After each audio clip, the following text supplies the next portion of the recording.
Warning, this show contains strong language and topics that some viewers may find offensive. Listener discretion is advised.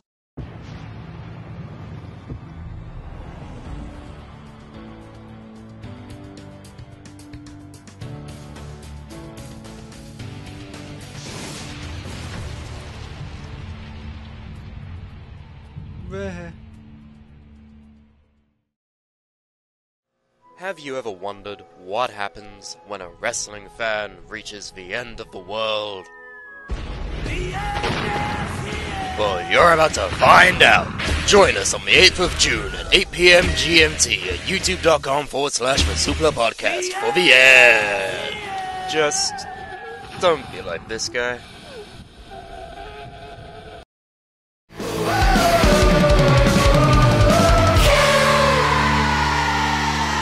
Hello Camp Goes and welcome to the 5th episode of Camp WWE Review Show. I'm of course your camp supervisor, need to cook that up, Liam Dunn, and I'm with Carmine Antonelli. Hello! And from episode 3, Brendan Davis. Yay! What's up? We don't have Andy here, he's gone to Kos in Greece. No one really knows why, no one really cares. So anyway, before we start talking about this episode, kind of just want to jump on Carmine here, not in a weird way. I completely Careful with your wording there, Liam. I'm just going to go with it. Carmine, hello. Hi, Liam. Are you planning anything not okay? It's all consensual, I promise. So I just wanted to ask, have you been watching Camp WWE so far? No, episode 5 is the first episode I've watched. That'll be interesting, considering you haven't been there for the whole of the series. I mean, me and Brendan and Sam, and I don't think Sam actually, but Andy, we've all kind of, we've gone through the previous 4 episodes, so we kind of know what to expect with this. So it would be interesting to hear your thoughts. And I'll come to you first, but let's just kind of quickly go over the episode itself. Right. So Camp WWE was throwing their annual dance, Camp WWE dance, and for some reason, kind of like in Total Divas, it was really important to Nikki Bella. She was like, oh, this is like the most important day of Camp WWE, I don't want it cocking up. And there was something about her and Bray Wyatt, and she's like, Bray Wyatt will ruin it. And then I think it was Brie who dared Nikki to ask Bray to the dance. I think it was Paige. Oh, was it Paige? Okay, somebody. So. I know it was one of the 3 of them anyway. And anyway, so she asks Bray, and Bray's like, in his own cryptic way, saying he doesn't really want to do it, and then he says, all right, I'll take you. And then the episode kind of comes about of Nikki trying to make Bray into a normal functioning member of society. And it doesn't really quite go that way. And although he doesn't ruin the dance isn't what Nikki... Anyway, yeah, it kind of went all a bit weird, and everyone's there in goat masks, including John Cena, which was a bit odd. Yeah. But the main thing was Mr. McMahon quitting the camp. That was the shit. Because he's had enough of Steve Austin.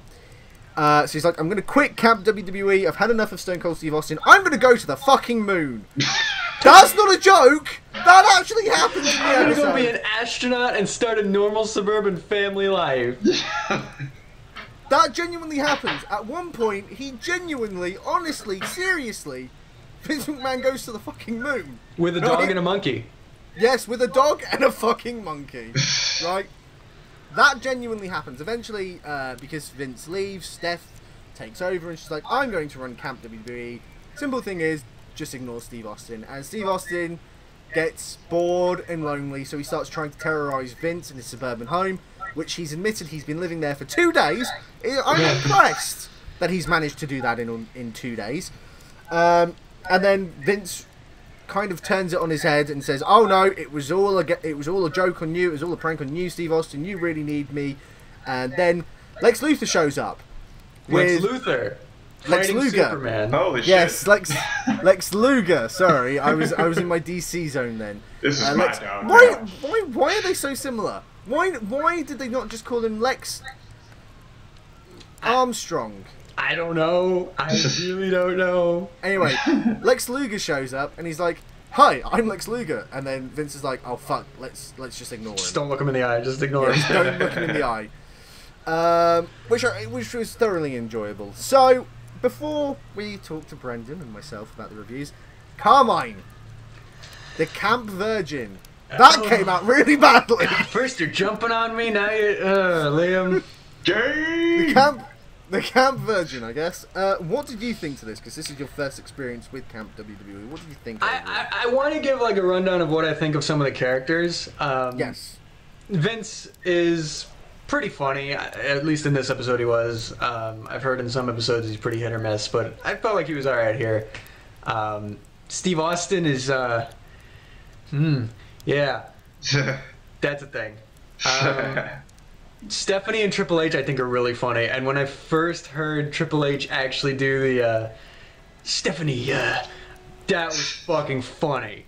That was amazing. I love that they did that. It's crazy, he looks like Owen Hart to me. Does anyone else Yeah, get he that? doesn't look like Triple H, but no, whatever.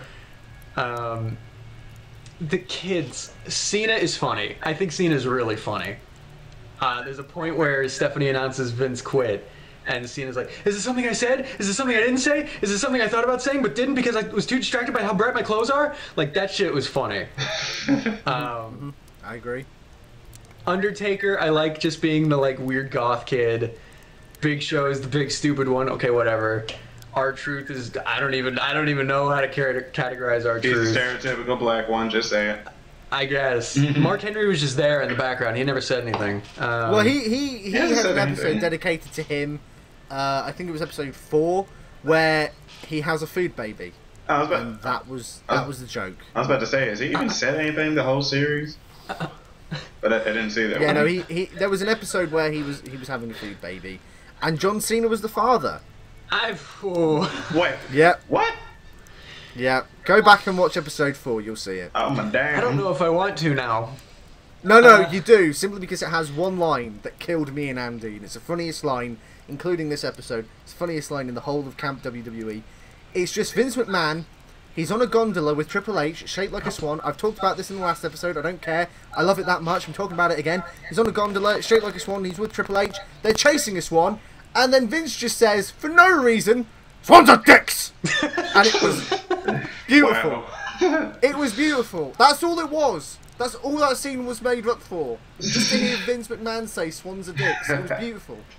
Anyway, sorry. And that's another thing. It's very jarring to hear people swear in this show because it is still WWE characters. The opening scene of this episode is a compilation of Stone Cold torturing Vince McMahon.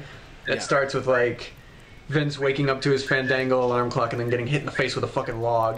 Then the next morning they put scorpions in his coffee, and then he replaces his chair with a bear, and then he turns his hot tub into a whirlpool, and then he shows up in front of Vince's house and hits him with the beer cannon. And while he's spraying him with beer, he's like, "Take this, motherfucker!" And it's like, what the fuck? Yeah. And Vince even starts swimming. Because yeah, well, it's obviously a reference to the Raw episode from the Attitude. Yeah, that was the shit. But I like that. Because I remember in the first Camp WWE review show that me and Andy did, I said that they really do kind of say everything and do everything except for the F word. I didn't hear the F word. When I went back and rewatched the episode, I did hear it, but it's very subtle. It's kind of in the background. You don't really notice it. And then you go into episode 2, and they dropped the F-bomb like there was no tomorrow. Like, the first sentence that R-Truth had, he said the F. He said, I don't know why I'm censoring it. He said fuck. Yeah. Right? Just out of nowhere. So, they kind of... I don't know why the first one didn't do it. Maybe they didn't need it. I don't know. But, I mean, it's... I get what you mean. It's very jarring because we're kind of so used... Well, everyone complains about the PG product, but we're kind of used to it now. Yeah, and even in the Attitude Era, they didn't say fucking... Like... Yeah. Like, I don't think they ever said fuck. I think the worst was obviously shit. But, and then this comes along, and in a way, you kind of have to, not pinch yourself, but you're kind of surprised when you remind yourself that it is a WWE licensed show. Yeah. That is Vince McMahon voicing himself. It's not a parody on Family Guy or an internet YouTube animated clip that lasted for 3 minutes. It's a genuine show created by WWE, and it's very, very weird to see. And you know, you have again in the first episode, Vince is going through everyone's care packages, and there's Nikki Bella's in the background, and there's a dildo with batteries. Great. There's a vibrator. Right? Oh boy. You know, But yeah, and then the Bellas, I think I don't know, they maybe have had better moments in other episodes, but they seem kind of average. I still can't tell them apart. Like, yeah, in this show. one, I think Brie was wearing blue and Nikki was wearing red, I think. Yeah, no, that's Nikki's always with the ponytail, Bree's with the pigtails. Okay, yeah, that too. I'm gonna forget that by the next episode. Then there's Paige. Oh. Wow. You guys weren't kidding when you said she sounds like shit. Yeah, that's not a joke. Genuinely awful impression. There was a moment, I think it's the first thing she says in this episode. She just goes, "Oi, what is the, could you imagine, and her sentence ends with, in Florida?" And it's like, what the fuck was that?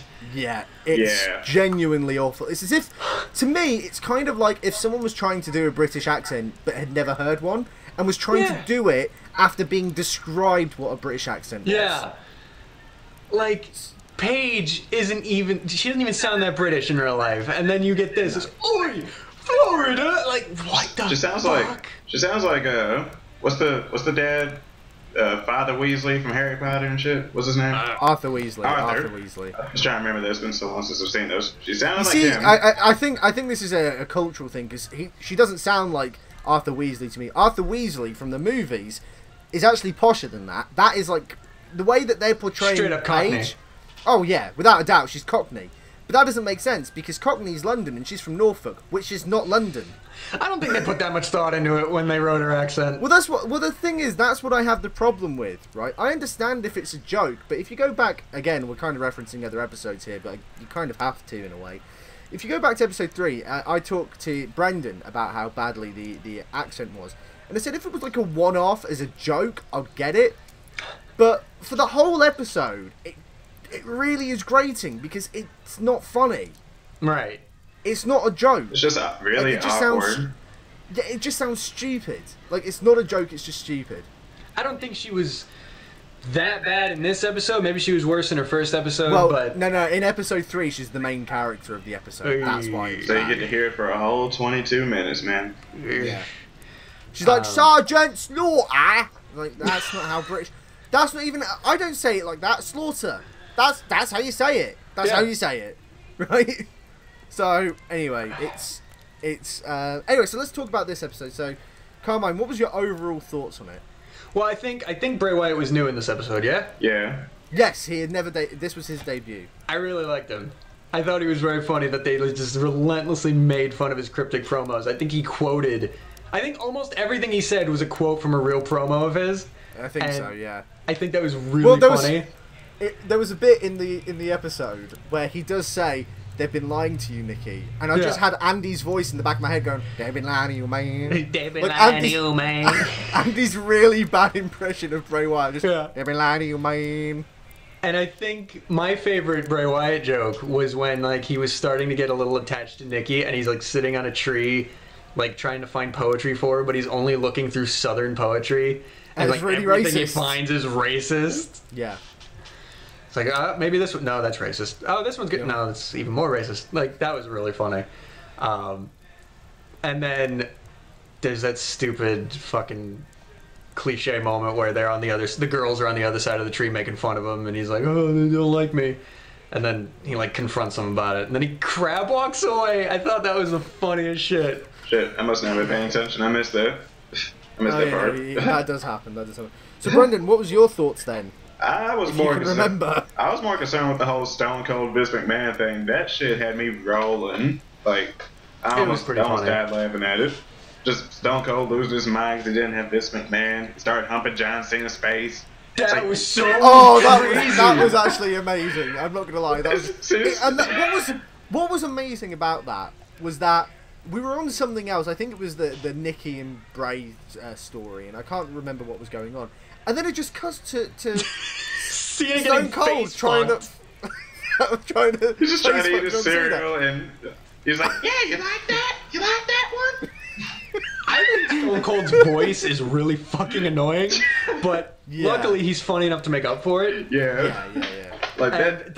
The fucking shot of like Stone Cold humping Cena's forehead and Cena grabbing the orange juice and like shaking it towards his face, like, "Please just let this work."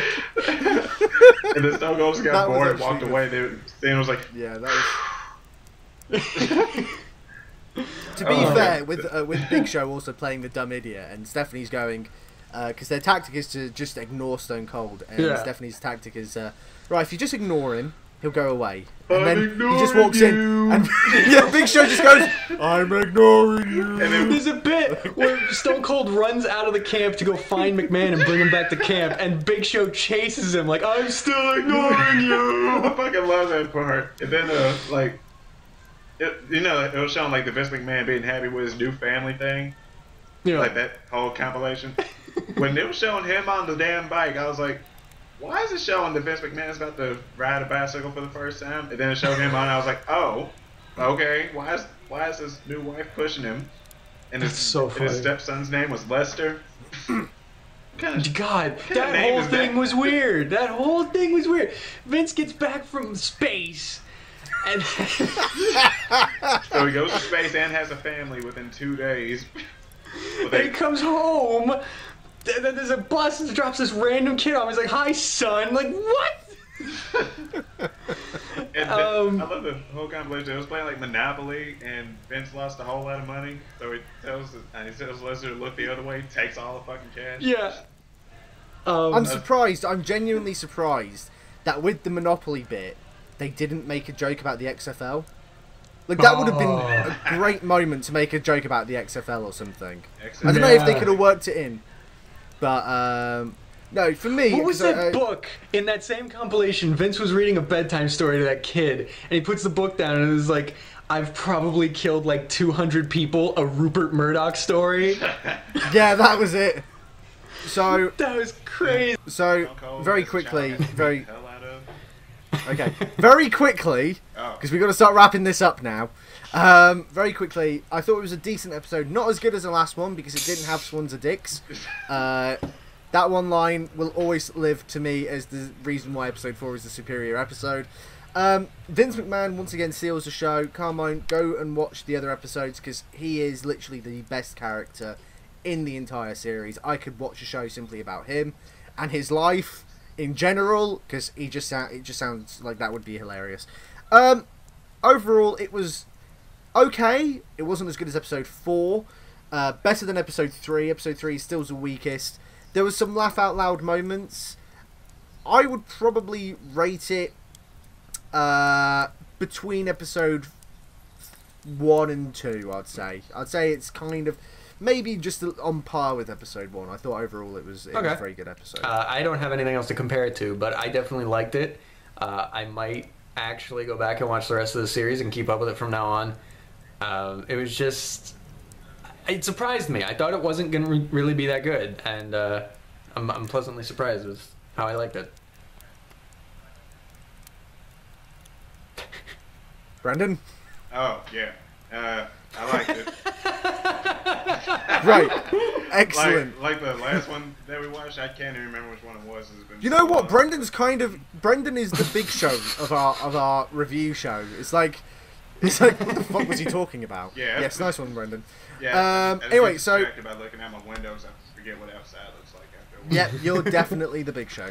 Anyway, thank you for joining us. I don't know if there's any more episodes. They've only announced 5. But I know Triple H as Triple H's dad is supposed to be showing up at some point. So I'm assuming there's more. We'll have to wait and see. So if there is more, we'll see you in the next one. If there's not, well, thanks for joining us.